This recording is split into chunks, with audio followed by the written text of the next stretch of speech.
I grew up in a toxic family where my father was an alcoholic and very abusive towards my mother, brother, and I.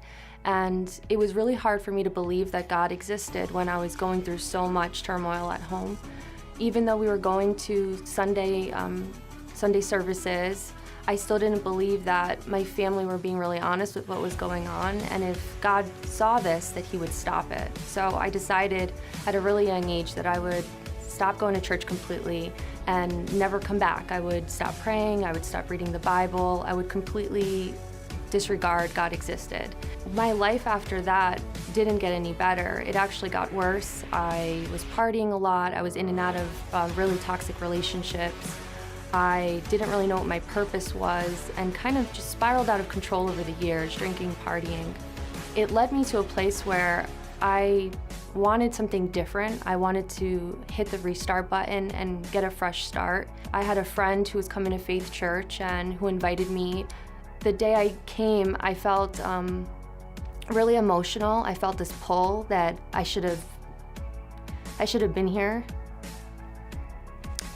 and that God was waiting for me to come back to church. Pastor Santoro was saying that coming to church isn't about religion, it's about having a relationship with Jesus, and I really wanted to experience that.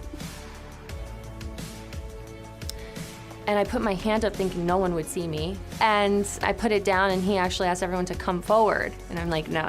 Like, this is a quiet declaration. I don't even know what this means, but I'm not doing this. And actually someone in the audience who was sitting right behind me kind of came to my row and walked me all the way down and said, I feel like you need to go up and do this. And so I did. She walked me halfway and then I went the rest. So I no longer wanted to feel isolated and alone and that I was by myself in the way I was feeling. I wanted to go from being me-centered to other-centered. I wanted to be plugged in, I wanted to meet friends, and I think that is exactly what God did for me here.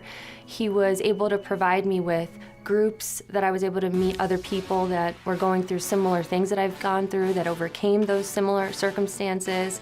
I was able to start volunteering and focusing more not so much on my problems, but on what I could do to lift someone else and encourage someone else, that they were able to overcome, they were able to be strong, they were able to be courageous, and that led to volunteering in Elevate, that led to running my own small group instead of just attending a discipleship class, that led to volunteering at Velocity, greeting, and I also have an amazing church that I can come to and receive the Word of God and learn about the love that Jesus has for me and for everyone else.